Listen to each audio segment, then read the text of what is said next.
ঢাকার সড়কে এখনো গাড়ি থামায় ট্রাফিক পুলিশ। 2 বছরেও চালু হয়নি 52 কোটি টাকা খরচে জাপানের রোবোটিক ইন্টেলিজেন্স সিগন্যাল। কিভাবে নিয়ন্ত্রণ হয় জানেন না খোদ প্রকল্প পরিচালক। গৃহকর্মী সেজে বাড়িতে ঢুকছে চোর, সুযোগ বুঝে স্বর্ণালঙ্কার টাকা নিয়ে লাপাত্তা। রাজধানীতে চুরি যাওয়া 20 ভরি স্বর্ণসহ একজন গ্রেফতার। সতর্ক হওয়ার পরামর্শ পুলিশের। আমরা ওখানে ওয়াসার মধ্যে অ্যাপ্লাই করছি, ওয়াসা আমাদেরকে কোনো ডিসাইড করে নাই। কোনো পানি সাপ্লাই নেই, কিন্তু নিয়মিত বিল আসতেছে।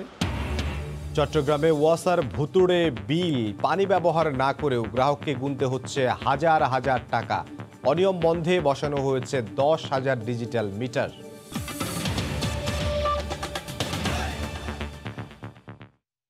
ভোরের সময় সঙ্গে আছে আমি ইমদাদুল হক। খোদ প্রকল্প পরিচালকেরই ন্যূনতম ধারণা নেই প্রকল্প সম্পর্কে। রাজধানীর যানজট নিরসনে এমনই এক প্রকল্প নিয়েছে ঢাকা পরিবহন সমন্বয় কর্তৃপক্ষ ডিটিসিএ। চড়া খরচের এই প্রকল্পের নাম রোবোটিক ইন্টেলিজেন্স সিগন্যাল। এরই মধ্যে 52 কোটি টাকা খরচে 4টি পয়েন্টে অবকাঠামো বসানো হলেও এখনও তা একবারের জন্য চালু করা সম্ভব হয়নি। যোগাযোগ বিশেষজ্ঞরা বলছেন, মুখ থুবড়ে পড়ার সিগন্যাল বাতি চালু করার উদ্যোগ না নিয়ে নতুন প্রকল্প রাষ্ট্রীয় অপচয়। আর জাপানের প্রযুক্তির রোবোটিক ইন্টেলিজেন্স সিগন্যাল ব্যবস্থা বাংলাদেশের প্রেক্ষাপটে পুরোপুরি অবাস্তব। রাজধানীর পল্টন মোড়, ট্রাফিক পুলিশের কাজ চলছে বাঁশি, হাতের ইশারা আর বাঁশের লাঠি দিয়ে।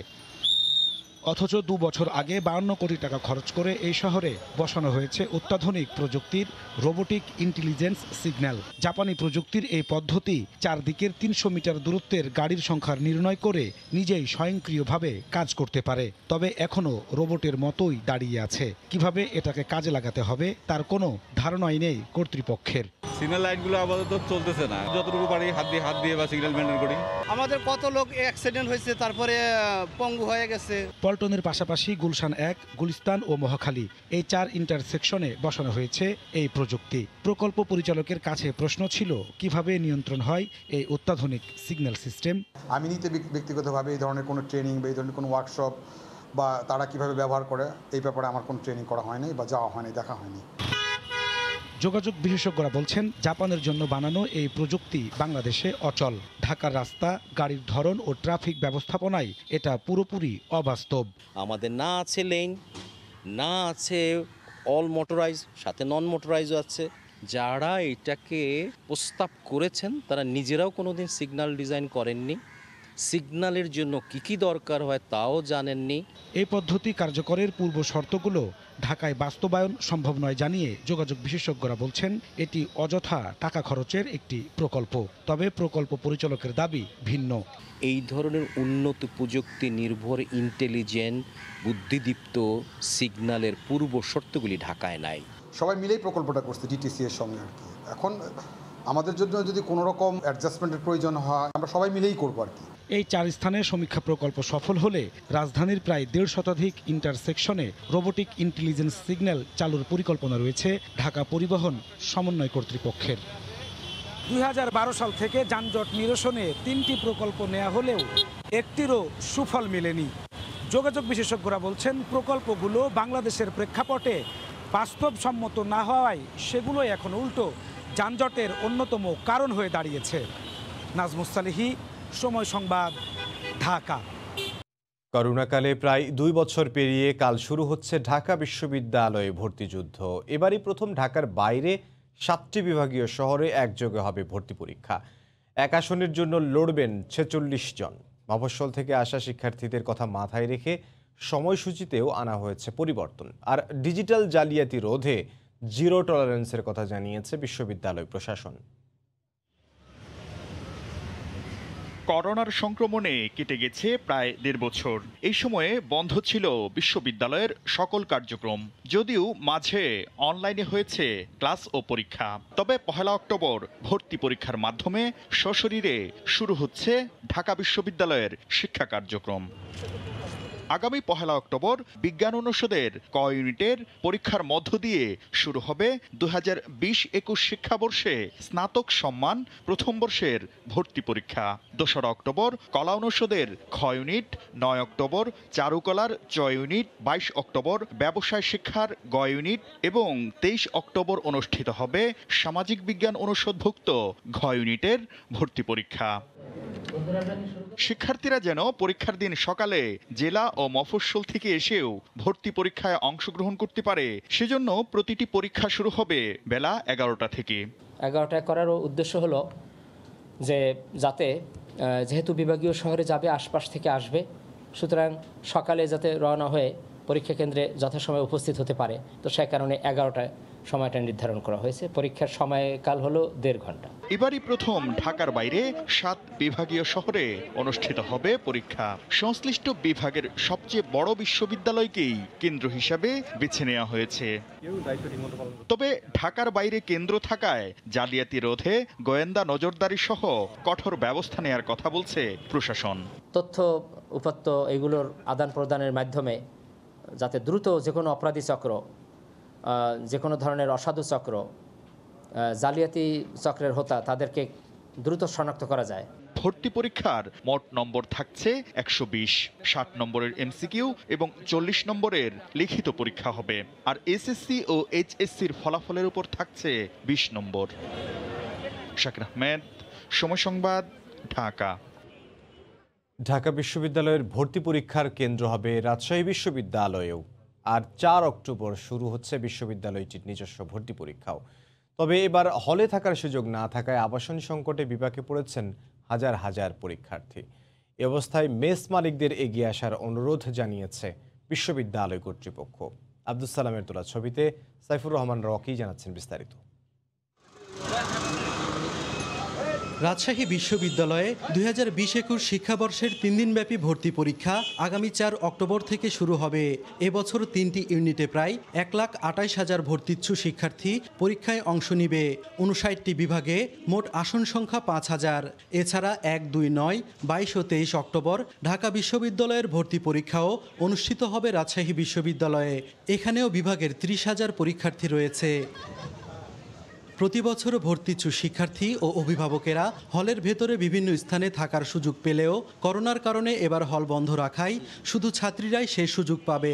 মেসে উঠতে গিয়ে সেখানে দেখছি যে কোনো মেসও ফাঁকা নেই, সবগুলো বুক হয়ে গেছে। শারীরিকভাবে অসুস্থ হয়ে পড়ছে এক জায়গায় থাকার কারণে, অনেক লোক থাকছে এক রুমে। মেসে যারা অবস্থানরত তারাও অনেকে বাড়িতে আছে, তাদের কাছে কোনো মেহমান আসতে পারতেছে না, যার কারণে আমাদের এখানে চাপ বেশি। উদ্ভূত পরিস্থিতিতে ভর্তিচ্ছুদের সহায়তায় মেস মালিকদের এগিয়ে আসার অনুরোধ জানায় বিশ্ববিদ্যালয় কর্তৃপক্ষ। আর মেস মালিক সংগঠন জানায় মেসে অবস্থানরত বর্ডাররা তাদের রুমে একজন করে পরীক্ষার্থীকে ফ্রিতে রাখতে পারবে।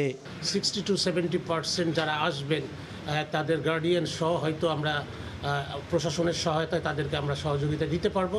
তাদের কাছ থেকে আমরা শুধু অ্যাডমিট কার্ডের ফটোকপিটা নিব এবং বাবা বা মায়ের মোবাইল নাম্বারটা জমা নিয়ে আমরা তাদের শিক্ষার্থীর সঙ্গে আমরা ফ্রিতে আমরা রাখবো। আর ভর্তি পরীক্ষা যাতে নির্বিঘ্নে অনুষ্ঠিত হয় সেজন্য কঠোর নিরাপত্তা ব্যবস্থা নেওয়া হয়েছে বলে জানান নগর পুলিশের শীর্ষ কর্মকর্তা। 4 স্তরের নিরাপত্তা ব্যবস্থা থাকবে, আমাদের ইন্টেলিজেন্স থাকবে, আমাদের বিভিন্ন গোয়েন্দা সংস্থা থাকবে। নগরীতে ছোট বড় মিলিয়ে আবাসিক প্রায় 5,000 ছাত্র ও ছাত্রীবাস এবং 60টি হোটেল রয়েছে। সাইফুর রহমান রকি, সময় সংবাদ, রাজশাহী। চিত্রনায়িকা পরিমণিকে দফায় দফায় রিমান্ড দেয়া 2 বিচারককে আবারও ব্যাখ্যা দেওয়ার নির্দেশ দিয়েছেন উচ্চ আদালত। 24 অক্টোবরের মধ্যে সপ্তাহিত আকারে লিখিত ব্যাখ্যা দিতে হবে তাদের। অ্যাটর্নি জেনারেল আদালতকে বলেন, বিচারকরা ভুল করেছেন, তারা অনুতপ্ত। প্রশিক্ষণের অভাবে প্রথমবার যথাযথভাবে ব্যাখ্যা দিতে পারেননি তারা। পরিমণিকে 3 দফা রিমান্ডে নেয়ার পর সামনে আসে আইনি বিধানের নানা অসঙ্গতি। প্রশ্ন ওঠে রিমান্ড নিয়ে উচ্চ আদালতের নীতিমালা না মানার বিষয়টিও। মূলত পরীর 2য়, 3য় দফার রিমান্ড যে অযৌক্তিক ছিল তা আগেই জানিয়েছিলেন দেশের উচ্চ আদালত। কিন্তু কেন রিমান্ড মঞ্জুর করা হলো সে বিষয়ে ব্যাখ্যা চাওয়া হয় বিচারকের কাছে। বিচারকরাও অনিচ্ছাকৃত ভুল বলে ক্ষমা চান হাইকোর্টের কাছে, কিন্তু আদালত ওই ব্যাখ্যায় সন্তুষ্ট হতে পারেননি। বুধবার বিচারকদের এ বিষয়ে আদেশ দেওয়ার কথা ছিল। শুনানির শুরুতে অ্যাটর্নি জেনারেল আদালতকে জানান, রিমান্ড দেয়া বিচারকরা বয়সে তরুণ, ভুল করে তারা অনুতপ্ত, প্রশিক্ষণের অভাবে প্রথমবার যথাযথভাবে ব্যাখ্যা দিতে পারেননি। ভুল বা ক্ষমা যেটাই হয়েছে ওনাদের পক্ষে, সেটার পক্ষেই স্যার বলেছেন, এবং স্যার বলেছেন যে কোর্ট তখন বলেছেন যে আচ্ছা ঠিক আছে, যেটাতেই আপনাদের বক্তব্য সেটা লিখিত আকারে দেন। পরে 24 অক্টোবরের মধ্যে দুই বিচারককে আবার লিখিত ব্যাখ্যা দেওয়ার আদেশ দেওয়া হয়। সমভাবেই তারা ক্ষমা প্রার্থনা করলেন, কিন্তু যে ব্যাখ্যাটা প্রদান করলেন সেই ব্যাখ্যাটা আদালতের কাছে যেমন আজকে সন্তোষজনক মনে হয়নি, তেমনি আমাদের রাষ্ট্রের সর্বোচ্চ আইনজীবী লার্নেড অ্যাটর্নি জেনারেল স্যারও অ্যাপিয়ার করেছেন এবং ওনাদের পক্ষে সময় চেয়েছেন। সেই সময়ের পরিপ্রেক্ষিতে আগামী 24 তারিখ রাখা হয়েছে। পরিমণিকে 3 দফায় 19 দিন রিমান্ডে নেওয়ার আবেদন করে পুলিশ। আদালত প্রথম দফায় 4, দ্বিতীয় দফায় 2 এবং শেষ দফায় 1 দিনের রিমান্ড মঞ্জুর করা হয়। মাদক মামলায় 27 দিন জেল খাটার পর 1 সেপ্টেম্বর কারামুক্ত হন পরিমণি। আগামী 10 অক্টোবর এই মামলার তদন্ত প্রতিবেদন দাখিলের দিন ধার্য রয়েছে। আফজাল হোসেন, সময় সংবাদ, ঢাকা। সব অনিশ্চয়তা কাটিয়ে প্রবাসীদের জন্য চালু হলো দুবাইগামী ফ্লাইট। বিমানবন্দরে করোনা টেস্টের পদ্ধতিতে আরব আমিরাতের সম্মতির পর গতকাল সন্ধ্যা থেকেই RT-PCR ল্যাবে শুরু হয় নমুনা পরীক্ষা। এতে স্বস্তি প্রকাশ করেন দুবাইগামী প্রবাসীরা। RT-PCR নিয়ে প্রায় 1 সপ্তাহের গোলকধাঁধার পর অবশেষে কেটে গেল সব জটিলতা। বিমানবন্দরে করোনা পরীক্ষার পদ্ধতিতে সংযুক্ত আরব আমিরাতের অনুমোদনের পর বুধবার সন্ধ্যার পর থেকেই RT-PCR ল্যাবে নমুনা পরীক্ষা শুরু হয়। এতে স্বস্তি জানান দুবাইগামী যাত্রীরা। ভিতরে কোনো ঝামেলা হয়নি, ওরা বেশ হেল্পফুল ছিল। আর স্পেশালি তারা মহিলাদের জন্য আলাদা একজন ভিতরে অ্যাটেন্ডেন্ট রেখেছে, সো ওই মহিলাটা আমাদেরকে হেল্প করেছে। আলহামদুলিল্লাহ, এখন ডাইরেক্ট যাবে জনগণ। আমি একটু কষ্ট করলে সমস্যা নাই, কিন্তু আমার ভাইয়েরা সবাই সহজ। ওখানে না থাকলে তো আমাদের ইনকাম হচ্ছে না, যেহেতু ইনকাম না হচ্ছে আমাদের ফ্যামিলিগতভাবে অনেকবার প্রবলেম আমাদের ফেস করতে হয়েছে। মাননীয় প্রধানমন্ত্রীকে আমরা অনেক থ্যাংক ইউ জানাই। ল্যাবের প্রতিনিধিরা জানান 2 ঘন্টার মধ্যে 1000 জনের করোনা পরীক্ষার সক্ষমতা রয়েছে তাদের। পরীক্ষার ফি ধরা হয়েছে জনপ্রতি 1600 টাকা। সিস্টেম ডেভেলপমেন্ট করে রেখেছি, যে প্রোটোকল আমাদেরকে স্বাস্থ্য অধিদপ্তর এবং সিভিল এভিয়েশন থেকে করে দেওয়া আছে, সেই অনুসারে আমাদের 6টা ল্যাবের প্রতিনিধিরা আমাদের সেইভাবেই সেই সেকশনে ম্যান পাওয়ার ডিপ্লয় করে আমরা খুব সুষ্ঠুভাবে আমরা প্যাসেঞ্জারকে হ্যাসেল ফ্রিভাবে আমরা সার্ভিসটা দিয়ে যাচ্ছি। এদিকে বেবিচক চেয়ারম্যান জানান, এখন থেকে নিয়মিত ফ্লাইটেই যেতে পারবেন যাত্রীরা। যাওয়ার জন্য যে শর্তটা হচ্ছে যে একজন যাত্রীকে 48 ঘন্টা আগে PCR করা থাকতে হবে এবং বিমানবন্দরে এসে যাত্রা পূর্বে 6 ঘন্টা আগে আমাদের যে যাত্রীরা যাচ্ছেন তাদের এখান থেকে টেস্ট করে তারপরে রেজাল্ট নিয়ে যেতে হবে। যাত্রা শুরুর 6 ঘন্টার মধ্যে বিমানবন্দরে আবারও করোনা পরীক্ষা করতে হবে দুবাইগামী যাত্রীদের। তোহা খান তামিম, সময় সংবাদ, ঢাকা। বিএনপির আন্দোলনের ডাকে সরকার ভয় পেয়েছে উল্লেখ করে দলটির মহাসচিব মির্জা ফখরুল ইসলাম আলমগীর বলেছেন, এজন্যই আওয়ামী লীগ নতুন করে চড়াও হচ্ছে। গতকাল সকালে জাতীয় প্রেস ক্লাবে এক অনুষ্ঠানে তিনি একথা বলেন। জবাবে অন্য এক অনুষ্ঠানে ক্ষমতাসীন দলের সাধারণ সম্পাদক ওবায়দুল কাদের বলেছেন, তাদের আন্দোলন একেবারেই নিষ্ফল। খাতা কলমে জাতীয় নির্বাচন অনুষ্ঠিত হতে বাকি এখনো বেশ খানিকটা সময়, কিন্তু এখন থেকেই যেন উত্তপ্ত হচ্ছে মাঠ। রাজনৈতিক দলগুলোর সভা সমাবেশে ঘুরে ফিরেই আসছে নির্বাচনমুখী আলাপ। বুধবার সকালে জাতীয় প্রেস ক্লাবে ঢাকা মহানগর দক্ষিণ বিএনপির উদ্যোগে এক অনুষ্ঠানে যোগ দেন দলটির মহাসচিব সহ কেন্দ্রীয় নেতারা। এ সময় মহাসচিব বলেন, বিএনপির আন্দোলন প্রস্তুতিতে সরকার ভয় পেয়েছে। বিএনপি জেগে উঠছে। এই যে আমাদের ভারপ্রাপ্ত চেয়ারম্যান সাহেবের তত্ত্বাবধানে যে নতুন করে বিএনপিকে সাজানো হচ্ছে, কমিটি গঠন করা হচ্ছে, এতে করে নতুন জোয়ার সৃষ্টি হয়েছে, নতুন প্রাণের সৃষ্টি হয়েছে বন্ধুগণ। আর সেই জন্যই আজকে তাদের আবার হৃদকম্প উপস্থিত হয়েছে, এবং তারা ভয় পেয়েছে, কাঁপছে। এদিকে এই ভয় পাওয়াকে একেবারেই উড়িয়ে দিচ্ছে আওয়ামী লীগ। দুপুরে জাতীয় জাদুঘরে প্রধানমন্ত্রীর জন্মদিন উপলক্ষে এক আয়োজনে ওবায়দুল কাদের বলেন, লন্ডনের টেমস নদীর জোয়ারে মিথ্যে স্বপ্ন দেখছে বিএনপি। দূরে টেমস নদীর পাড় থেকে ডাক আসছে, কিন্তু টেমস নদীর জোয়ারে তো বাংলাদেশে আন্দোলন হবে। দলটির আন্দোলন আগের মতোই নিষ্ফল হবে বলেও মন্তব্য করেন আওয়ামী লীগ সাধারণ সম্পাদক। বিএনপির মোরাগাঙ্গে 13 বছরেও আন্দোলনের জোয়ার আসেনি, সে জোয়ার দিয়ে আসবে। হাত ভেঙে গেছে, বিএনপির ভাঙ্গা হাত আর জমবে না। সততা ও সাহস নিয়ে চলা যুদ্ধে বিএনপি নয়, শেখ হাসিনাই জয়ী হবেন বলেও বিশ্বাস আওয়ামী লীগের। আমরা বিজয়ী হব। দেবাশিস রায়, সময় সংবাদ, ঢাকা। বাংলাদেশে 1971 সালে সংগঠিত গণহত্যার আন্তর্জাতিক স্বীকৃতির দাবিতে সুইজারল্যান্ডের জেনেভায় সম্মেলন ও জাতিসংঘ কার্যালয়ের সামনে ব্রোকেন চেয়ারের পাদদেশে গণবিক্ষোভ প্রদর্শন করা হবে। ইউরোপ ভিত্তিক প্রবাসী সংগঠন ইউরোপিয়ান বাংলাদেশ ফোরাম এবং সুইজারল্যান্ড মানবাধিকার কমিশন বাংলাদেশের উদ্যোগে এর আয়োজন করা হয়েছে। এ বিষয়ে বিস্তারিত জানবো, জেনেভা থেকে সরাসরি যোগ দিচ্ছেন সহকর্মী লুৎফুর রহমান বাবু। যাব তার কাছে। বাবু, এমদাদ, 1971 সালের মহান মুক্তিযুদ্ধের সময় যে বর্বর হত্যাকাণ্ড চালানো হয়েছিল, নৃশংস হত্যাকাণ্ড চালানো হয়েছিল, তার আন্তর্জাতিক স্বীকৃতির দাবিতে বিভিন্ন সময় আমরা দেখেছি বিভিন্ন সংগঠন সংস্থা সভা সেমিনার করে আসছে। তারই ধারাবাহিকতায় সুইজারল্যান্ডের জেনেভা জাতিসংঘের কার্যালয়ের সামনে ব্রোকেন চেয়ারের পাদদেশে স্থানীয় সময় দুপুরে এখানে গণবিক্ষোভ অনুষ্ঠিত হবে এবং আরো কিছু কর্মসূচি রয়েছে। তো সেই কর্মসূচির বিষয়ে আমরা এখন আসলে বিস্তারিত জানবো। যারা এই কর্মসূচিগুলোর আয়োজন করেছেন তাদের একজন আমার সাথে রয়েছেন, মানবাধিকার কমিশন সুইজারল্যান্ডের এখানকার ডিরেক্টর রহমান খলিলুর মামুন। আপনাকে স্বাগত জানাচ্ছি। আমরা আজকে দুপুরে এখানে যে কর্মসূচিগুলো আছে তার বিস্তারিত জানতে চাই। ধন্যবাদ সময় টেলিভিশনকে। আমরা জেনেভা হচ্ছে মানবাধিকারের সূতিকাগার। দীর্ঘ প্রায় 25 বছর আমি এখানে মানবাধিকার কর্মী হিসেবে কাজ করছি। তার মধ্যে 2015 সাল থেকে যে ইস্যুটিকে নিয়ে আমরা ইন্টারন্যাশনাল হিউম্যান রাইটস কমিশন জেনেভায় কাজ করছি, তার মূল প্রতিপাদ্য বিষয় হচ্ছে 1971 সালে 25শে মার্চ থেকে শুরু করে 16ই ডিসেম্বরের পূর্ব পর্যন্ত যে বর্বর গণহত্যা পাকিস্তানিরা চালিয়েছিল বাংলাদেশে কত রাজাকার কোলাবরেটরের মাধ্যমে, সেই যে গণহত্যা প্রায় 3 মিলিয়ন মানুষকে নির্বিচারে হত্যা করা হয়েছিল, 2 লক্ষ মা বোনের ইজ্জত নষ্ট করা হয়েছিল। এই গণহত্যার স্বীকৃতি আমরা এখনো আন্তর্জাতিক অঙ্গনে পাইনি। জেনেভার যে জাতিসংঘ, সেখানে এখন পর্যন্ত রেজুলেশনে আমাদের এই গণহত্যার কথাটি বলা হয়নি। আপনারা হয়তো জানেন বা সকলেই জানে যে দ্বিতীয় বিশ্বযুদ্ধে যে নাৎসি গণহত্যা হয়েছিল সেটির কথা সবাই যেমন জানে, তারপরে রোয়ান্ডা গণহত্যা, বসনিয়া গণহত্যা, আর্মেনিয়া গণহত্যা এবং সর্বশেষ এই যে মায়ানমারে যে গণহত্যাটা সংঘটিত হয়েছে, প্রতিটি গণহত্যা আন্তর্জাতিক অঙ্গনে উঠে এসেছে। এর রেজুলেশন আছে জাতিসংঘের বিভিন্ন স্তরে। International human rights commission Geneva, সেখানেও আছে রেজুলেশন।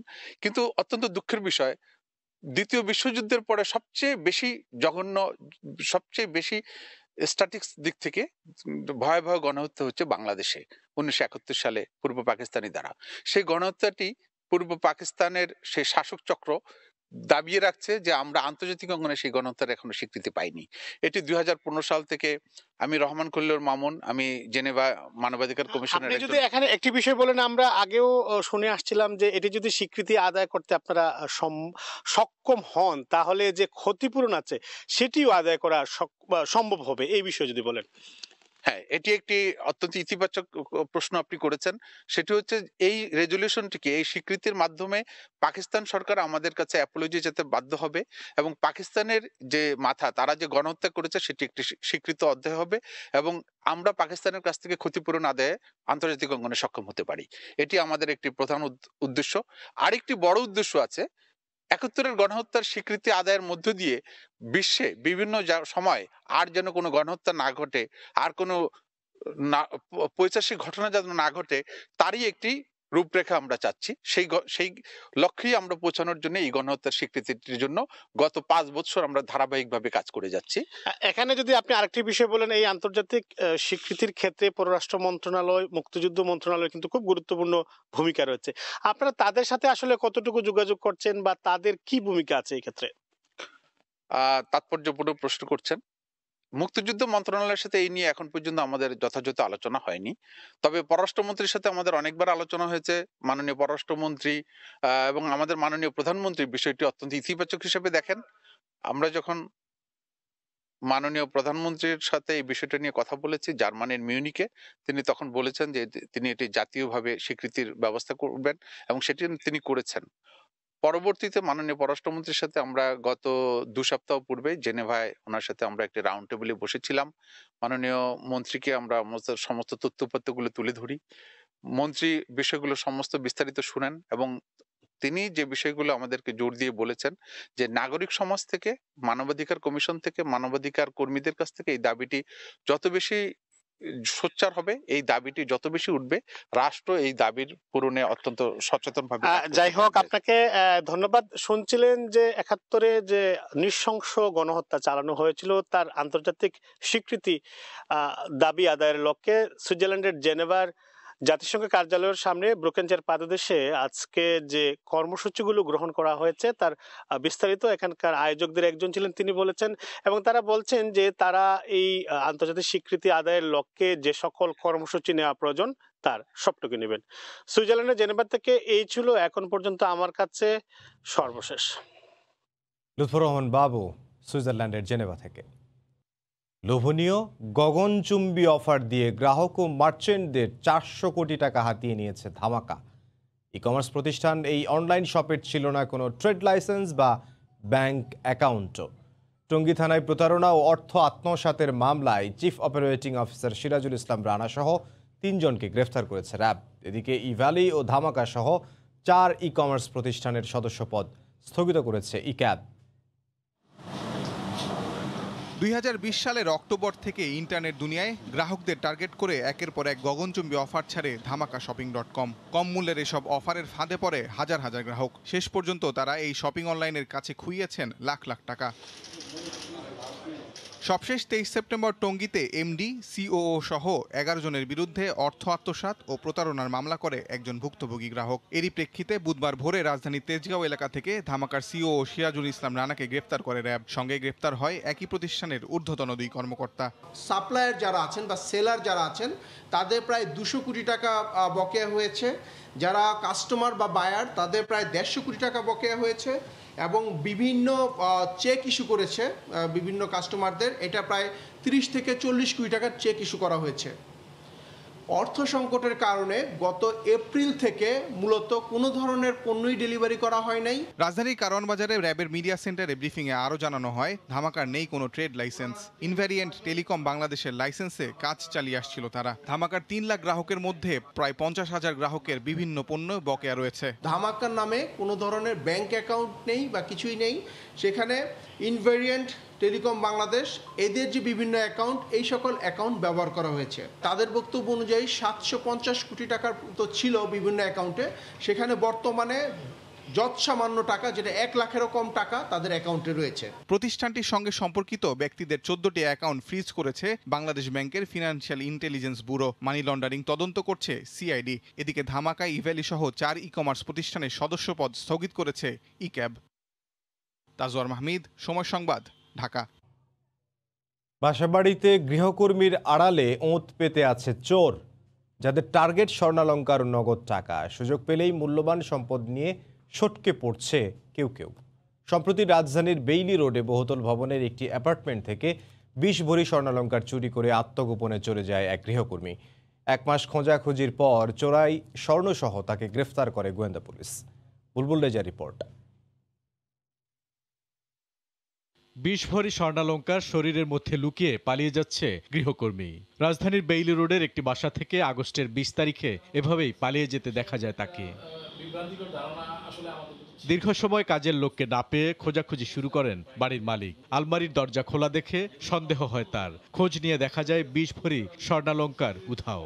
স্বর্ণগুলো ভাগ ভাগ করা ছিল বক্সের ভিতরে, কিন্তু সে করছে কি আপনার ওই বক্স নিলে অনেক জায়গা পড়ে যেতে পারে, ও করছে কি চালাকি করে ওই বক্সগুলো রেখে সে আপনার ওই গোল্ডগুলো একটা কাপড়ে পেঁচিয়ে তারপরে সে বের হয়ে গেছে।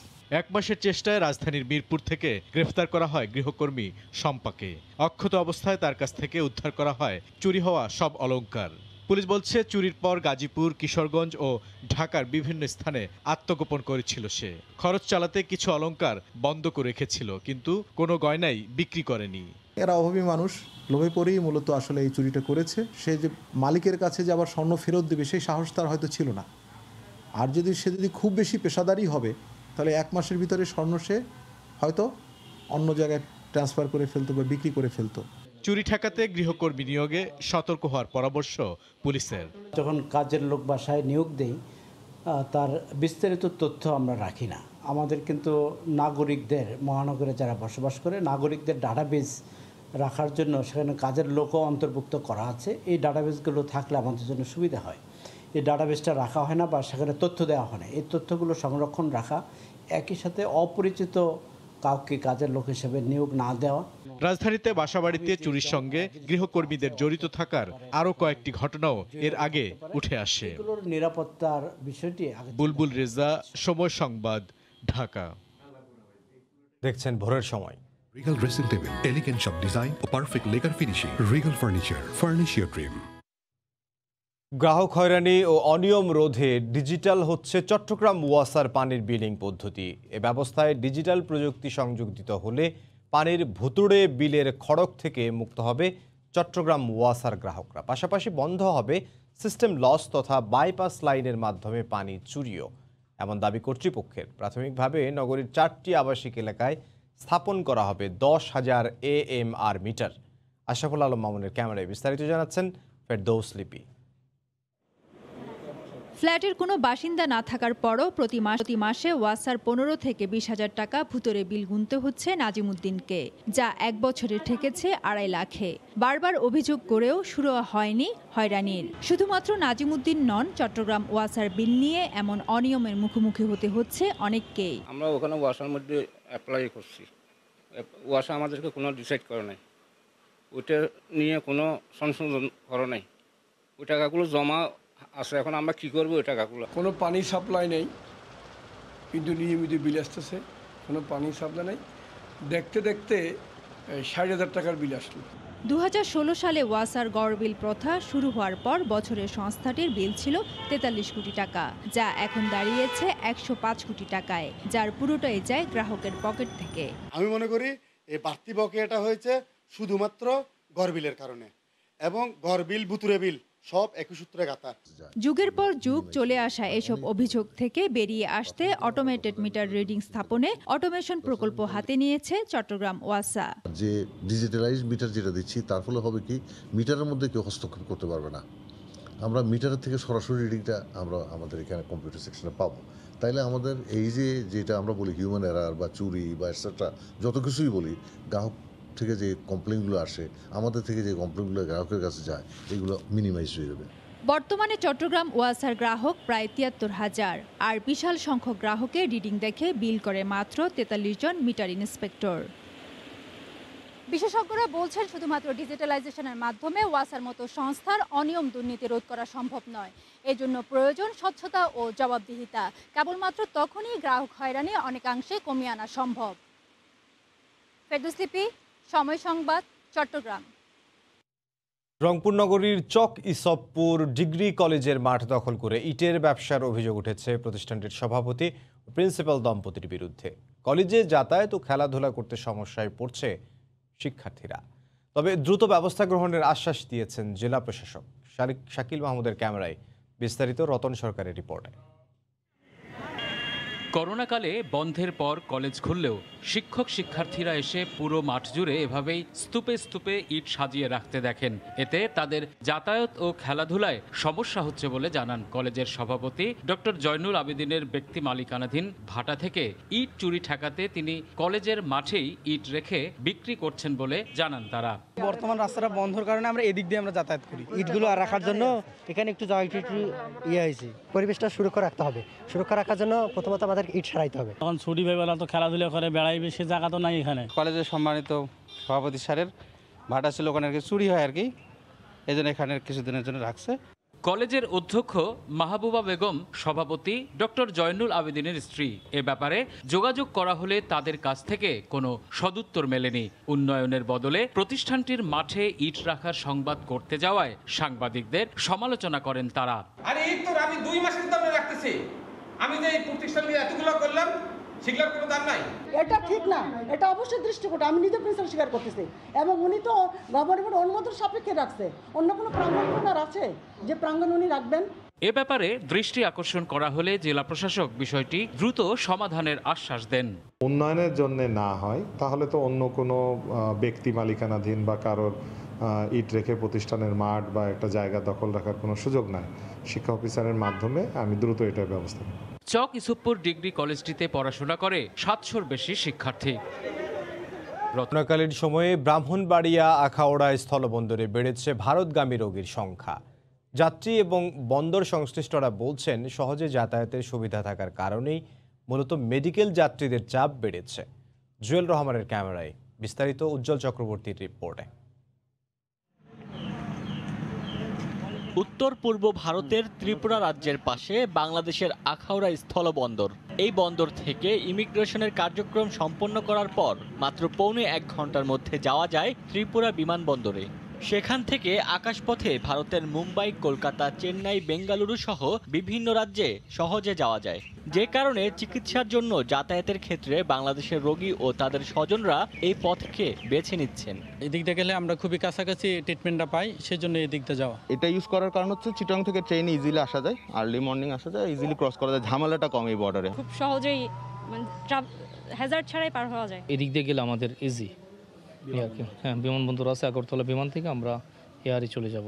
আখাউড়া স্থলবন্দরের সংশ্লিষ্টরা জানান বাংলাদেশের রোগীরা কম খরচে দেশের যে কোনো প্রান্ত থেকে এই স্থলবন্দরে আসতে পারেন। পাশাপাশি ত্রিপুরা রাজ্য থেকে ভারতের যে কোনো স্থানে কম খরচে বিমানে যাতায়াতের সুবিধা রয়েছে। এদিক দিয়ে মেডিকেল যাত্রীরা যাতায়াতের সুবিধার কারণে এদিক দিয়ে আসা যাওয়া করে, আর ঢাকা থেকে খুব সহজে ট্রেনে বা বাসে চলে আসতে পারে আখাউড়া। অন্যান্য পোর্ট দিয়ে আসছে যে সময় কালক্ষেপণ হয়, তার চেয়ে এখান দিয়ে অনেক অংশে তাদের সময় কম খরচ হয় এবং আর্থিক অনেকটা সুবিধা হয়ে থাকে। আখাউড়া স্থলবন্দরে মেডিকেল যাত্রী বেড়ে যাওয়ায় সার্বক্ষণিক বিদ্যুতের ব্যবস্থা সহ স্থলবন্দরে অস্থায়ী অবকাঠামো নির্মাণ করার কথা জানান উপজেলা নির্বাহী অফিসার। আমাদের জেলা প্রশাসনের পক্ষ থেকে এখানে একটি টিন শেড নির্মাণ করে দিয়েছি এবং কিছু বসার চেয়ার এবং ফ্যানের ব্যবস্থা করা আছে।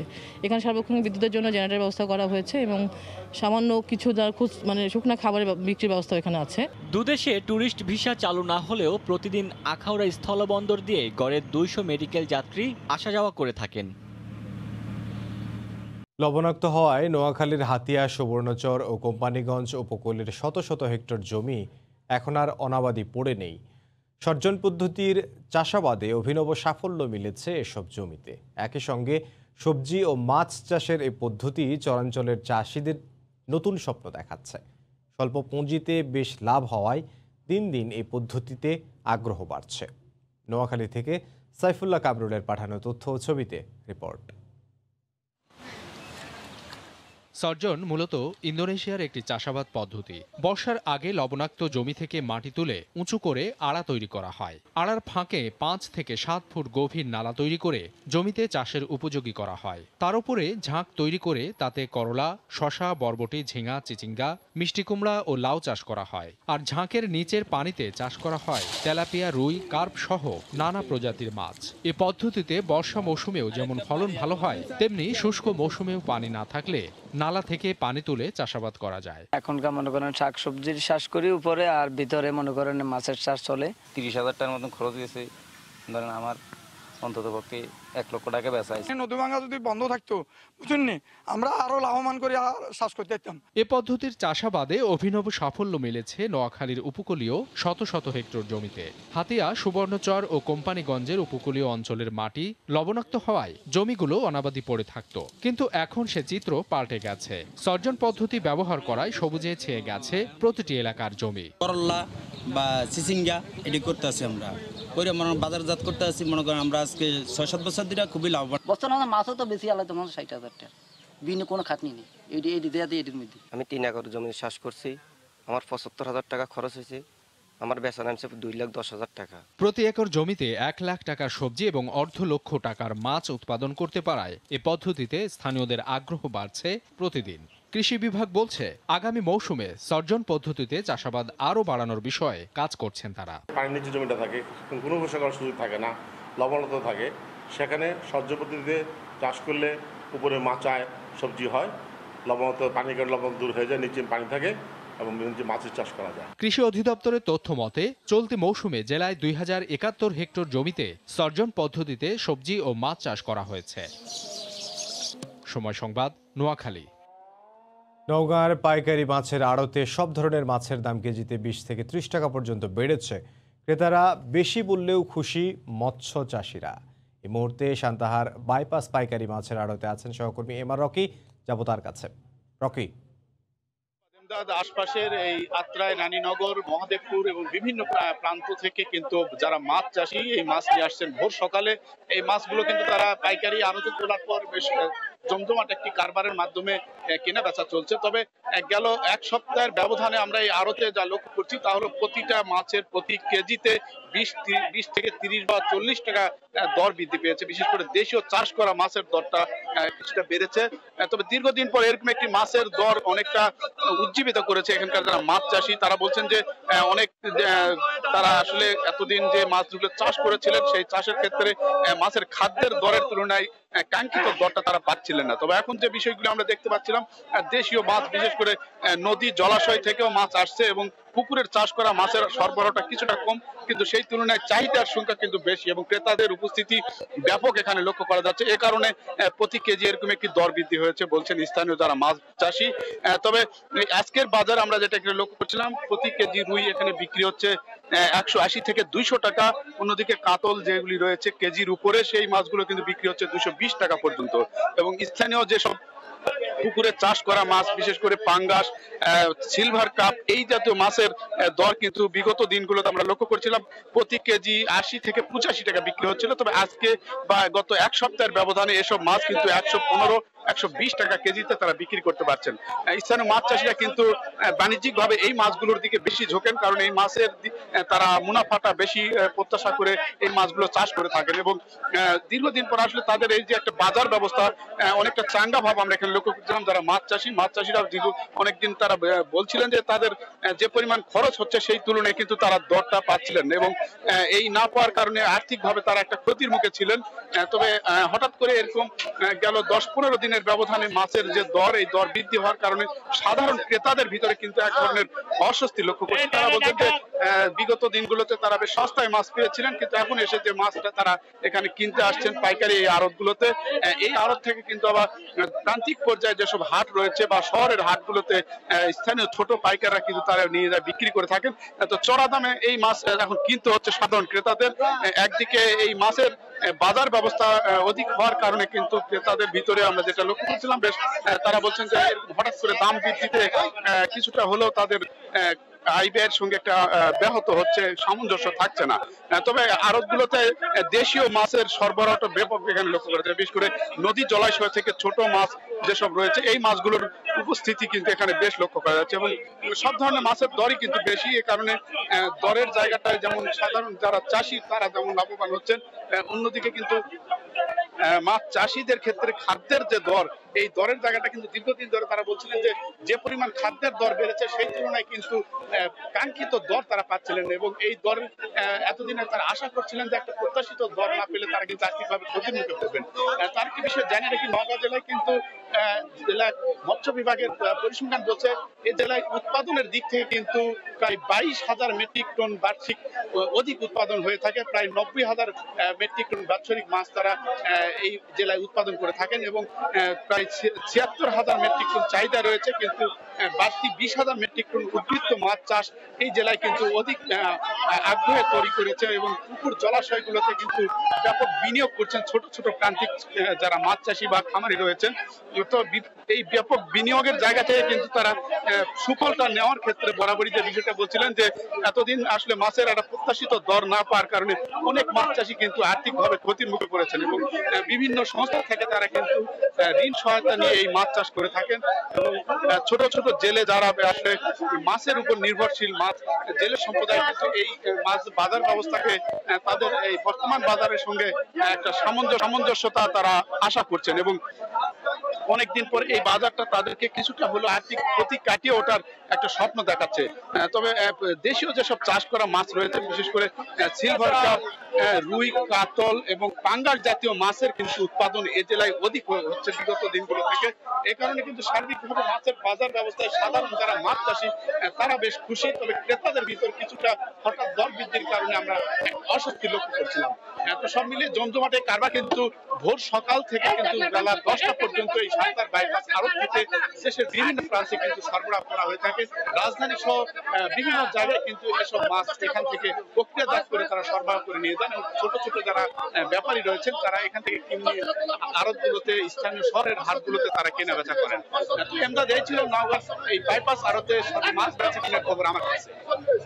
নওগাঁ থেকে সহকর্মী এমআর রকি। পটুয়াখালীতে পায়রা নদীতে 100 কেজি মাছের পোনা অবমুক্ত করা হয়েছে। গতকাল সকালে সদর উপজেলা মৎস্য কার্যালয়ের উদ্যোগে এই কর্মসূচির উদ্বোধন করেন মৎস্য কর্মকর্তা মোল্লা ইমদাদুল্লাহ। এ সময় তিনি বলেন, নদী বা জলাশয়ে দেশীয় প্রজাতির মাছ বিলুপ্তির পথে, এজন্য মাছ সংরক্ষণ ও উৎপাদন বৃদ্ধির লক্ষ্যে সরকারি এই কর্মসূচি গ্রহণ করেছেন। পরে 2020-2021 অর্থ বছরের রাজস্ব খাতের আওতায় পায়রা নদীতে 100 কেজি পোনা মাছ অবমুক্ত করা হয়।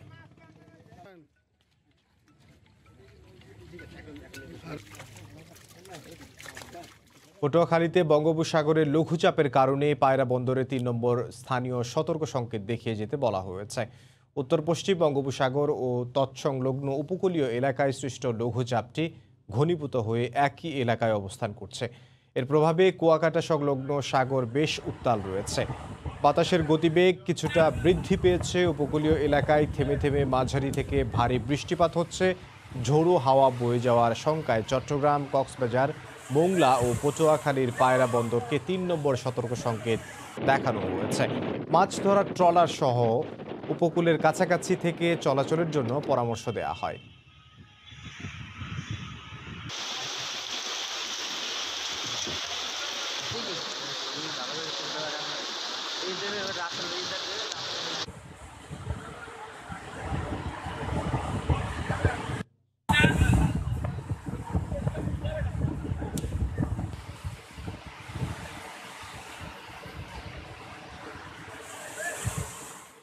নির্মাণাধীন মোল্লা বাজার সেতুটি সম্পন্ন হলে মুন্সিগঞ্জ থেকে ঢাকার দূরত্ব হবে মাত্র 18 কিলোমিটার। তবে নানা জটিলতায় এখনও শেষ হয়নি সেতুর কাজ। এতে ক্ষুব্ধ এলাকাবাসী।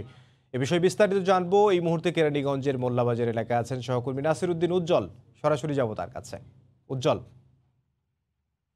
ইমদাদ, আপনি দেখছেন যে এই যে ছোট্ট একটি শাখা নদী, সেই নদীটিতে ব্রিজ না থাকবার কারণে কত লোক অপেক্ষা করছে এই শাখা নদী পার হবার জন্য, এবং উৎপাদিত কৃষি পণ্য কিন্তু এদিকে আনা নেওয়াতে সমস্যা হচ্ছে। কৃষক কিন্তু আমরা দেখছি যে এখানে পটল, ঢেঁড়স, করলা এগুলো নিয়ে কিন্তু অপেক্ষা করছেন, বিভিন্ন শাক নিয়ে অপেক্ষা করছেন, তারা বাজারজাত করতে পারছেন না, এবং এখানে শিক্ষার্থীরা মাদ্রাসা এবং স্কুলে যেতে পারছেন না, এবং এখানে রুগীদের যে রাতে চিকিৎসালয়ে নেওয়া একটা কিন্তু দুর্বিষহ পরিস্থিতি হয়ে ওঠে।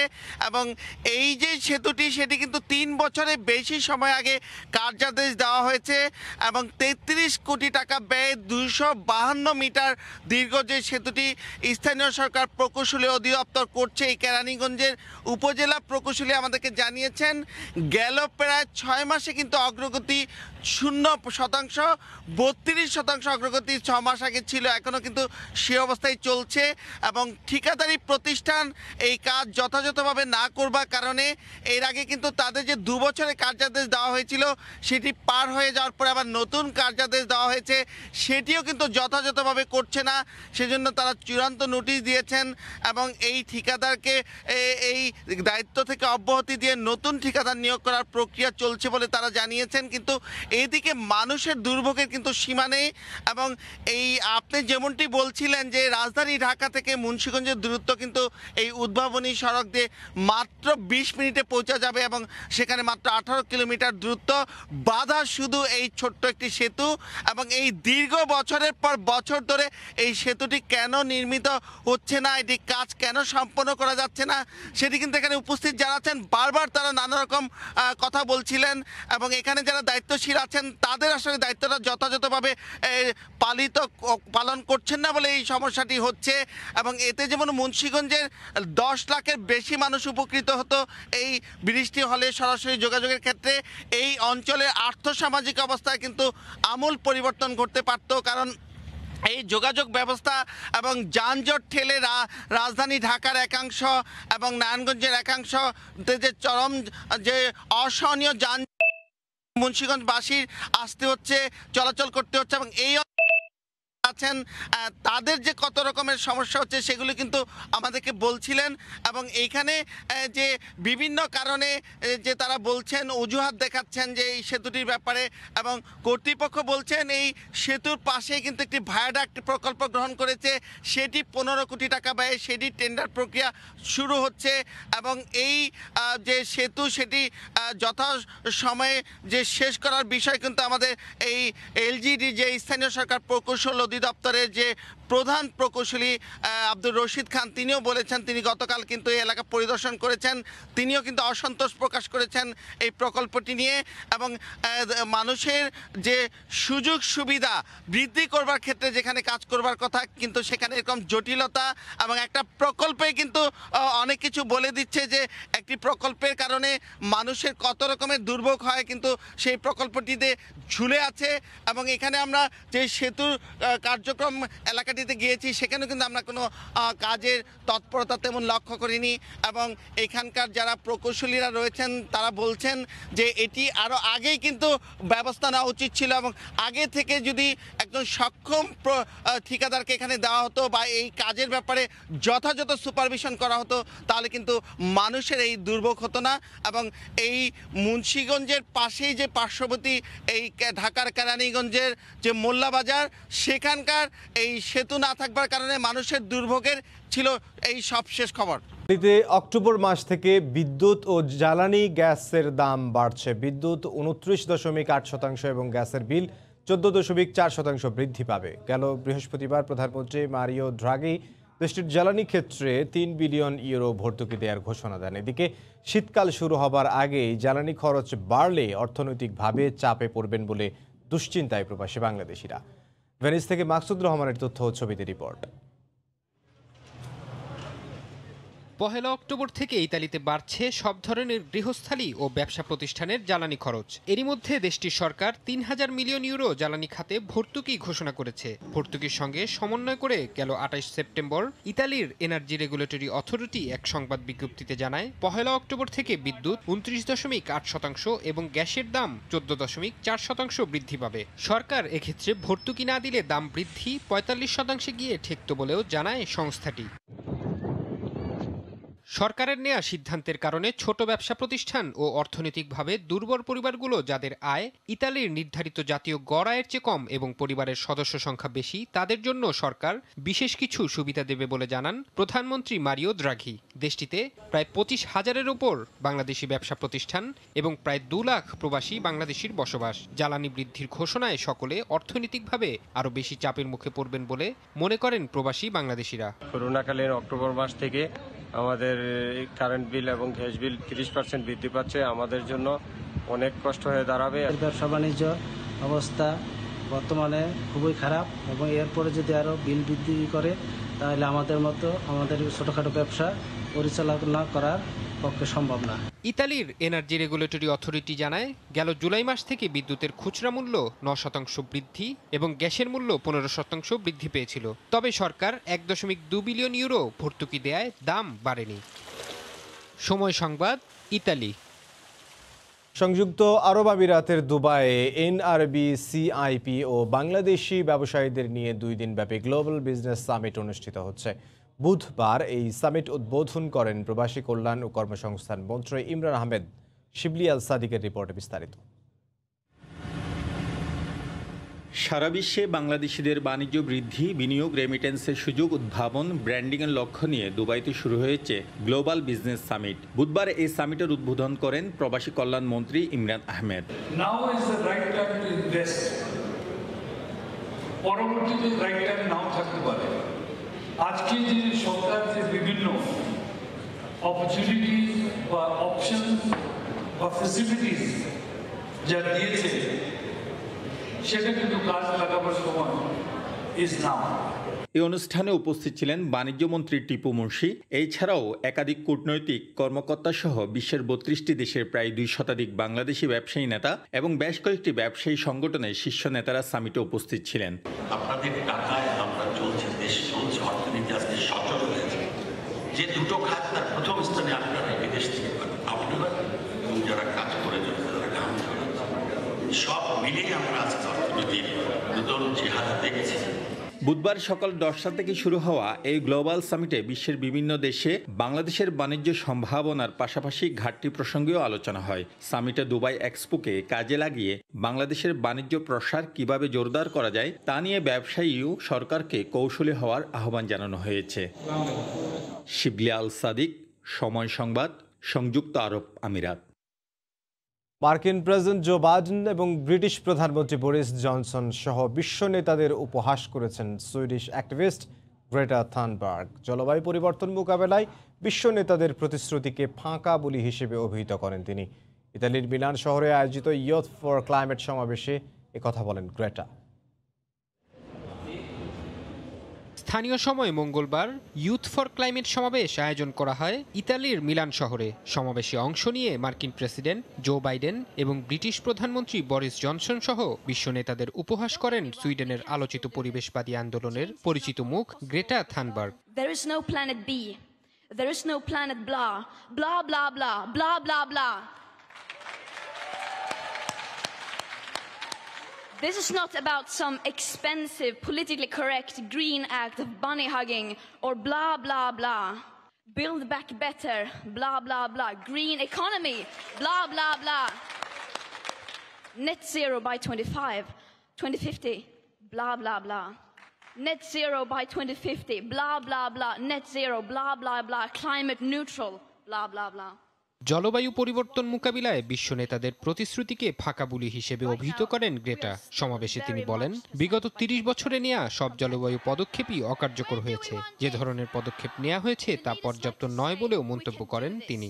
If this is what they consider to be climate action, then we don't want it. They invite cherry-picked young people to meetings like this to pretend that they are listening to us. But they are not. They are clearly not listening to us. And they never have. COP26 জলবায়ু সম্মেলনের আগে মিলানে মন্ত্রী পর্যায়ের একটি বৈঠকের আগে অনুষ্ঠিত হচ্ছে 2 দিনব্যাপী ইউথ ফর ক্লাইমেট সমাবেশ। এতে উপস্থিত ছিলেন COP26 এর প্রেসিডেন্ট অলোক শর্মা। তিনি মন্ত্রী পর্যায়ের বৈঠকেও সভাপতিত্ব করবেন। ফরহাদ চৌধুরী, সময় সংবাদ। দায়িত্বপ্রাপ্তদের অবহেলা এবং অযোগ্যতার কারণেই বিসিবির নির্বাচনে অংশ নেওয়ার সিদ্ধান্ত নিয়েছেন। রাজশাহী অঞ্চলে তৃণমূল ক্রিকেট নিয়ে কাজ করেছেন দীর্ঘদিন ধরে। এবার সুযোগ পেলে কাজ করতে চান দেশের জন্য, তুলে আনতে চান আগামীর ক্রিকেটার, জানিয়েছেন খালেদ মাসুদ পাইলট। রাজশাহী বিভাগ থেকে প্রথমবারের মতো কাউন্সিলরশিপের পাশাপাশি প্রার্থীও হয়েছেন সাবেক অধিনায়ক। এদিকে বিসিবি নির্বাচনের মনোনয়নপত্র প্রত্যাহার, প্রার্থীদের চূড়ান্ত তালিকা প্রকাশ হবে বৃহস্পতিবার। 2-2.5 মাস ধরে চিন্তা করছিলাম যে বাংলাদেশের ক্রিকেটের অবস্থা চিন্তা করে, এবং বিশেষ করে রাজশাহী বিভাগে যেহেতু আমার বাসা, তো রাজশাহীর আমি রুট লেভেলে কাজ করি, আমার নিজস্ব একাডেমি আছে। তো আমার কাছে মনে হয় যে কেন যে থমকে গেছে, ক্রিকেটটা থমকে গেছে। সাধারণ কোনো মানুষ এই কথাটা বললে হয়তো তর্ক করা যেত, কিন্তু যিনি বলছেন তিনি বাংলাদেশের সাবেক একজন অধিনায়ক খালেদ মাসুদ পাইলট। ক্রিকেটের ব্যাট প্যাট তুলে রাখার পরও যিনি সংগঠক, কোচ হিসেবে জড়িয়ে আছেন রাজশাহীর ক্রিকেটের সঙ্গে, তাই তার কথা আমলে না নেওয়াটা বোকামি। বিসিবির নির্বাচন এলে অবশ্য এমন কথার ফুলঝুরি ছোটান সবাই। এটা হয়তো আমাদের নির্বাচনী সংস্কৃতিও, কারণ এখানে ভোটের আগেই কেবল প্রার্থীদের চোখে দেখা যায়, এরপর যে তারা হয়ে যান ডুমুরের ফুল। তবে ক্রিকেটের মানুষদের তো এমন হওয়ার কথা ছিল না। মাঠের মানুষগুলো মাঠে থাকবেন, এটাই ছিল স্বাভাবিক। তবে দিনের পর দিন কর্তাদের অবহেলা আর গঞ্জনা সইতে সইতে বাধ্য হয়ে নির্বাচনী ময়দানে নেমে গেলেন এই ফাইটার ক্রিকেটার। লাস্ট 8-9 বছরে আমাদের ডিভিশন টিমের প্লেয়ারদের সাথে কারোর সাথে কিন্তু আমাদের যিনি অভিভাবক তার সাথে কোনো কথাবার্তাই নাই বা যোগাযোগই নাই। তাকে আমি অসম্মান করবো না, বাট আমার কাছে মনে হয় যে ক্রিকেটের এই চেয়ারটা বেসিক্যালি অর্নামেন্টস না। আমার কাছে মনে হয় এই চেয়ারটা হচ্ছে একটা নেক্সট জেনারেশনের জন্য কাজ করা দিয়ে একটা অবকাঠামো তৈরি করার জায়গা। যুদ্ধের ময়দানে নামলেও এখনই জয় পরাজয় নিয়ে ভাবছেন না পাইলট। কাউন্সিলরদের ভোট যিনি পাবেন, চাওয়া যেন কাজ করেন ক্রিকেটের স্বার্থে, আর যদি লেগে যায় লটারির টিকিট তাহলে কাজ করতে চান তৃণমূল নিয়ে। হয়তো এখন রাজশাহীর জন্য চিন্তা করছি, যদি আমার আমাকে যদি ওরকমভাবে সুযোগ দেওয়া হয় বাংলাদেশের জন্য, আমি তখন বাংলাদেশের জন্যই চিন্তা করবো যে বাংলাদেশের এই প্রত্যেকটা জায়গায় আনাচে কানাচে কীভাবে প্লেয়ার তৈরি করা যায়। রাজশাহী বিভাগ থেকে নির্বাচিত হবেন একজন পরিচালক। সেখানে পাইলটের প্রতিদ্বন্দ্বী পাবনা জেলা ক্রীড়া সংস্থা থেকে কাউন্সিলরশিপ নেয়া সাইফুল আলম, স্বপন চৌধুরী। নিয়ন মুহাইমিন, সময় সংবাদ, ঢাকা। এবার ফুটবলের খবর জানাবো। সাফ চ্যাম্পিয়নশিপ সামনে রেখে মালদ্বীপে পৌঁছে প্রথমবারের মতো অনুশীলন করেছে বাংলাদেশ জাতীয় ফুটবল দল। শ্রীলঙ্কার বিপক্ষের ম্যাচ সামনে রেখে গোল স্কোরিং অনুশীলন করেছে জামাল ভুঁইয়ারা। জানিয়েছেন সহকারী কোচ মাহবুব হোসেন রক্সি। প্রথম ম্যাচে জয়ের ব্যাপারে আশাবাদী হলেও মিডফিল্ডার সোহেল রানার জ্বর থাকায় কিছুটা চিন্তায় টিম ম্যানেজমেন্ট। মিশন শুরু হয়েছে আগেই। দেশের মাটিতে অনুশীলনের পর এবার প্রস্তুতি চলছে মালদ্বীপে। হাতে সময়টা অল্প, তাই এর মাঝেই মানিয়ে নিতে হবে নতুন কোচের পরিকল্পনার সাথেও। সেই চেষ্টায় অস্কার ব্রুজনের ক্লাসে মনোযোগী জামাল সুফিলরা। করোনার এই সময়ে বাংলাদেশকে কোয়ারেন্টাইনের ঝামেলায় পড়তে হয়নি। মালদ্বীপে পৌঁছেই করোনা টেস্টের পর যারা নেগেটিভ এসেছেন তাদের মিলেছে অনুশীলনের সুযোগ। সুখবর হলো করোনা মুক্ত বাংলাদেশ দলের সবাই, তবে মিডফিল্ডার সোহেল রানাকে নিয়ে আছে চিন্তা। কোভিড টেস্ট করিয়েছে এবং সবাই নেগেটিভ এসছে। খেলোয়াড়রা তাদের পর্যাপ্ত ট্রেনিং গ্রহণ করছে। কোচের নির্দেশনা অনুযায়ী সোহেল রানার সামান্য জ্বর আছে, ডাক্তার তাকে ওষুধ প্রদান করেছে। আশা করছি সে খুব অল্প সময়ের মধ্যে ফিরে আসবে। মাঝে মাত্র একদিনের ব্যবধান, মূল লড়াইয়ের মঞ্চে নামতে হবে লাল সবুজ প্রতিনিধিদের। তাই অনুশীলনটাও করিয়েছেন ম্যাচকে কেন্দ্র করে। ফিফা অনুমতি সংক্রান্ত জটিলতায় দলে থাকতে পারেননি স্ট্রাইকার এলিটা কিংসলে, তাই স্কোরিং দুর্বলতা নিয়ে আছে চিন্তা। মেন যেটার উপরে জোর দিচ্ছি যে নিজেদের মধ্যে সার্কুলেট এবং পাসিং, মোর পাসিং এবং কন্ট্রোল। পাসিং কন্ট্রোল করে টিমকে কখন বিল্ড আপ করতে হবে এবং ফিনিশিং এর উপরে কাজ জোর দিয়েছি, যেটাতে আমরা আমাদেরকে মনে করছি যে এখানে একটু কাজ করলে এবং স্কোর করার জন্য ফুটবল ইজ এ গোল, গোলের জন্য যে স্কোরিং দরকার সেটার উপরে আমরা বেশি নজর দিয়েছি। মালদ্বীপে বাংলাদেশের খেলা দেখতে অপেক্ষায় প্রবাসীরাও। জয়ের ব্যাপারে আশাবাদী তারা। আমরা খুবই খুশি যে সাব চ্যাম্পিয়নশিপ এখানে হয়েছে এবং আমরা অধীর আগ্রহে অপেক্ষা করতেছি বাংলাদেশের খেলা দেখার জন্য। এটা আমাদের জন্য অনেক সৌভাগ্যের যে সাব চ্যাম্পিয়নশিপ এখানে হচ্ছে এবং আমরা বাংলাদেশ জাতীয় টিমের খেলা সরাসরি দেখতে পারতেছি। অস্কারের পরিকল্পনায় আক্রমণাত্মক ফুটবল খেলা। মালদ্বীপে ট্রেনিং এবং ফুটবলারদের ফিটনেস দেখেই প্রথম ম্যাচের জন্য সেরা একাদশ নির্বাচন করা হবে। তারেক হাসান শিমুল, সময় সংবাদ। দীর্ঘদিন পর দিনাজপুর বিকেএসপিতে শুরু হয়েছে ক্রিকেট, ফুটবল ও হকির প্রশিক্ষণে অংশ নিয়েছেন বিভিন্ন অঞ্চলের শিক্ষার্থীরা। বিস্তারিত জানবো এই মুহূর্তে। সেখানে আছেন সহকর্মী গোলাম নবী দুলাল। সরাসরি যাব তার কাছে। দুলাল। আমদাদ, আমি এই মুহূর্তে বাংলাদেশে ক্রীড়া শিক্ষা প্রতিষ্ঠান দিনাজপুর আঞ্চলিক প্রশিক্ষণ কেন্দ্রে রয়েছি। যে করোনার দীর্ঘ 2 বছর পরে কিন্তু এই প্রশিক্ষণে এই প্রশিক্ষণ কেন্দ্রে কিন্তু প্রশিক্ষণ শুরু হয়েছে। আপনাকে জানিয়ে রাখি যে দিনাজপুর ক্রীড়া প্রতিষ্ঠান যেটি রয়েছে এখানে কিন্তু 4টি ডিসিপ্লিন অর্থাৎ ক্রিকেট, হকি, সুইমিং এবং ফুটবল এই বিষয়গুলোকে নিয়েই কিন্তু এখানে আপনার প্রশিক্ষণ শুরু হয়েছে। এবং দীর্ঘ সময়ের পরে এখানে শিক্ষার্থীরা আসার পরে তারা অত্যন্ত কিন্তু আপনার খুশি। বিশেষ করে আপনাকে জানিয়ে রাখি যে এই দিনাজপুর বিকেএসপি ঢাকার সাভারের পরে কিন্তু এর স্থান। এবং এখানে 2019 সালে আপনাকে একটা তথ্য জানিয়ে রাখি যে বিশ্ব যুব ক্রিকেটে অনূর্ধ্ব 19 বছরে যারা চ্যাম্পিয়ন হয়েছিল বাংলাদেশ টিম, সেই টিমের যে অধিনায়ক আকবর 8 জন ক্রিকেটার কিন্তু এই বিকেএসপিতে তারা প্রশিক্ষণ নিয়েছিলেন। বেসিক প্রশিক্ষণ 2 থেকে 3 বছর তারা এখানে ছিলেন। এখানকার যিনি দায়িত্বে রয়েছেন বিশেষ করে এখানকার ডিডি আখিনুজ্জামান রুশো, তিনি গর্বভরে বলেন যে দিনাজপুর বিকেএসপি থেকে অনেকে এখান থেকে ক্রিকেটার, আপনারা যে হকি খেলোয়াড়, সুইমার, এরা কিন্তু এখান থেকে বের হয়। এখানে আপনাকে জানিয়ে রাখি যে এই মুহূর্তে আমরা এখানে যিনি দায়িত্বে রয়েছেন আমাদের উপপরিচালক আখিনুজ্জামান, তার কাছে জানবো যে বিকেএসপির বর্তমানে যে কী পরিস্থিতি, কী অবস্থায় এখানে তারা ট্রেনিং নিচ্ছে। বর্তমানে আমাদের কিছুদিন আগে বিকেএসপি ওপেন হয়েছে। ওপেন হওয়ার পর আমাদের যে দিক নির্দেশনা ছিল আমাদের মহাপরিচালক brigadier general Mazharul Islam sir, তার দিক নির্দেশনায় আমরা পরবর্তী যে কার্যক্রমগুলো আমরা সুষ্ঠুভাবে করছি এবং ছাত্রদের কোভিড-19 টেস্ট সহ, প্রতিষ্ঠানের প্রত্যাবনের টেস্ট সহ এবং পরবর্তী ভিতরে এবং প্রশিক্ষণে এবং আমাদের স্কুল কার্যক্রম সময় যে ধরনের স্বাস্থ্যবিধি মানা দরকার সে ধরনের স্বাস্থ্যবিধি মেনে আমরা এই কার্যক্রম পরিচালনা করছি। এবং এছাড়াও প্রতিদিন সন্ধ্যার সময় আমাদের মহাপরিচালক মহোদয় ছাত্রদের স্বাস্থ্যবিধি সম্বন্ধে খোঁজ নেন, তাদের জ্বর আছে কিনা, তাদের অক্সিজেন ঠিক আছে কিনা, এটা সন্ধ্যার সময় সকল প্রশিক্ষণদের এইগুলো আমরা পর্যবেক্ষণ করে তাকে আমরা জানাই। এবং তিনিও আমাদের প্রতিদিন রাত 10টা, 10:30, 11টা যে কোনো সময় ফোন দিয়ে জানেন যে আমাদের প্রশিক্ষণার্থীরা কেমন আছেন এবং আমাদের প্রশিক্ষণদের ট্রেনিংটা কেমন হচ্ছে, ট্রেনিংটা যাতে সুন্দরভাবে আমরা, যেহেতু তারা অনেক দিন পরে এসছে, 1.5 বছর পরে এসছে, 1.5 বছর পরে আসার পরে তারা এক্সাইটেড হবে, সেই জন্য তারা আমাদের একটা দিক নির্দেশনা দিয়েছে যে আমাদের ট্রেনিংটা যাতে আস্তে আস্তে তাদের লোড ক্যাপাসিটিটা বাড়ানো হয়। আমরা ডিডিওর কাছে শুনলাম যে কী ধরনের আপনার প্রশিক্ষণ তারা দিচ্ছে। দীর্ঘ 18 মাস পর তারা এসেছেন। আমি একজন প্রশিক্ষার্থী রয়েছেন যিনি ক্রিকেটের উপর প্রশিক্ষণ, তার কাছে জানতে চাবো যে তোমরা কী ধরনের এখানে ট্রেনিং নিচ্ছ। আলহামদুলিল্লাহ, আল্লাহর রহমতে এই করোনার পর আমরা কোভিড-19 টেস্ট করে আমরা আসি বিকেএসপিতে। আল্লাহর রহমতে অনেক পিছায় গেছিলাম আমরা, স্যার আসার পর আমরা সব রকম কোভিড-19-এর যেন প্রতিরোধ করা যায় সেরকম স্বাস্থ্যবিধি মেনে আমাদের সারাদিনের কার্যক্রম সম্পূর্ণ করা হয়। এবং ট্রেনিংয়ে আমরা যতটুকু স্যাররা লোড দরকার অতটুকু লোড দিয়ে আমাদের 1.5 বছরের যেই কাভারটা ওটা আমরা ধন্যবাদ তাকে। আমরা যেটা শুনলাম যে এখানে স্বাস্থ্যবিধি মেনে এখানে প্রশিক্ষণের ব্যবস্থা করা হচ্ছে। বিশেষ করে আপনাকে এটি জানাতে পারি যে দিনাজপুর বিকেএসপিতে এখানে ক্রিকেটিংয়ে 6টি মাঠ রয়েছে, 4টি টার্ফ এবং 2টি কংক্রিটের। পাশাপাশি এখানে যে জিমনেশিয়াম রয়েছে, সেই জিমনেশিয়ামে কিন্তু আপনার আন্তর্জাতিক মানের স্বাস্থ্য সক্ষমতা বাড়ানো বা ফিটনেস বাড়ানোর জন্য এখানে রয়েছে।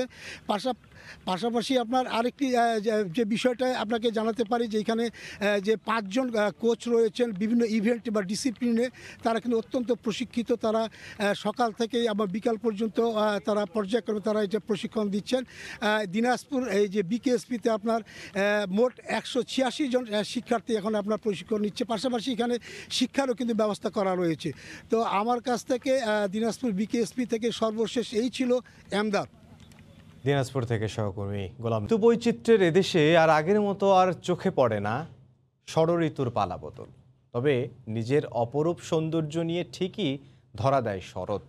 এবারও হয়নি তার ব্যতিক্রম, নীল আকাশে মেঘের ছোটাছুটি, কমলা সাদা শিউলির বিছানা, বিল ঝিলে শাপলা শালুকের লুকোচুরি, শুভ্র কাশবনের মুক্ত বাতাস নবপ্রেরণা যোগ করেছে করোনার দহনকালেও। হেদায়েতুল ইসলাম বাবুর রিপোর্ট, ছবি তুলেছেন আতাউল হক সাগর। মেঘের গ্রাসে ঢাকা পড়লেও আকাশ জুড়ে নিজের অস্তিত্ব ঠিকই জানান দেয় ভোরের সূর্য। ঝলমলিয়ে ওঠে রাতভর জমাট বাঁধা শিশির দানা, সজীব হয়ে ওঠে মেঠো পথ। রাতভর ঝরে পড়া কমলা সাদা শিউলির বিছানায় ঢেকে যায় শহরের পিচ ঢালা পথ।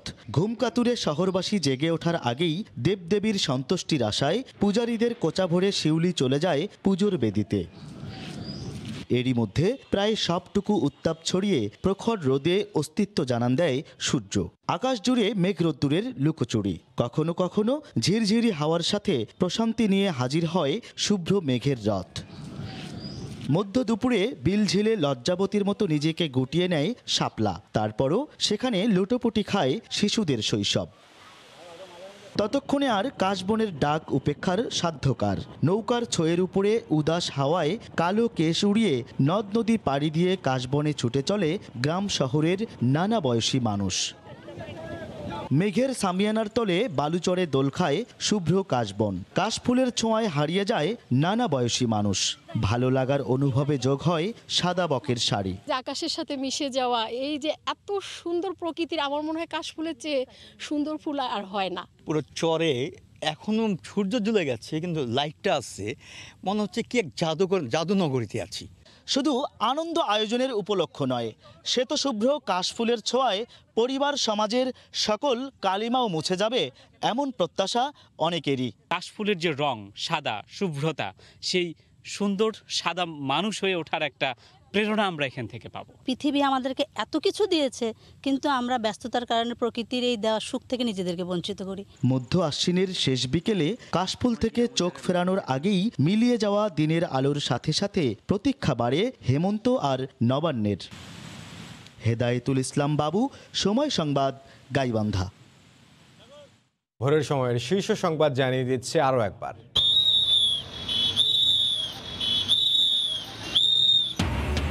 ঢাকার সড়কে এখনো গাড়ি থামায় ট্রাফিক পুলিশ।